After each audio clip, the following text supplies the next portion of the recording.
Hindi napigilan ni megastar Sharon Cuneta na sagutin ang komento ng isang netizen na nagsabing tigilan niya ang pagkukumpara sa kanyang mga anak. Nag-ugat ang pagsagot ni megastar nang magbahagi siya ng larawan ng sulat ni Casey noong bata pa ito.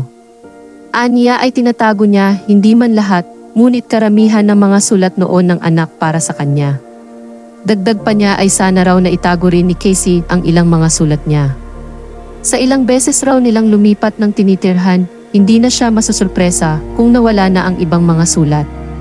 Gayunpaman, inihayag ni Sharon ang kanyang pangungulila kay Casey na kahit na dalaga at malaki na ang anak, nakatatak pa rin sa kanyang isipan ang mga alaala ng maliit na Casey noon. Buong post ni Sharon. I have kept most, if not all of Casey's letters to me when she was small. I hope she was able to somehow keep all of mine too. We have moved houses so many times that I wouldn't be surprised if lots of them got lost. Anyway, my baby is never a second away from my heart, my thoughts. I miss her terribly.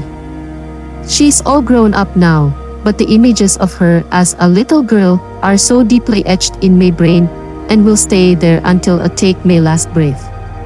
I hope you are doing well. Mama loves you very much. Always and forever. Unconditionally.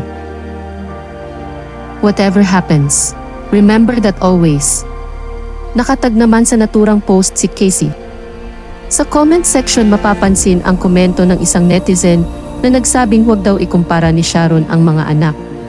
Saad ng netizen, then stop comparing ng mga anak mo. Saad ni Sharon ay ang mga taong makikitid lamang ang isip ang nagsasabing ikinikumpara niya ang kanyang mga anak at hindi ito nakakatulong.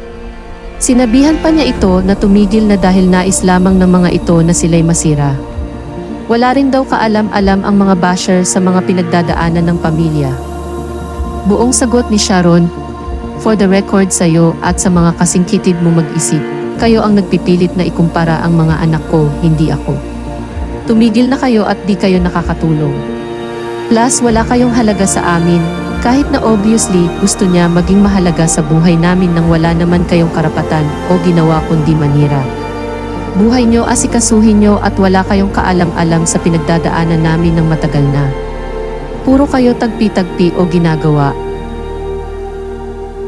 Sumang-ayon naman kay Sharon ang ilang netizens.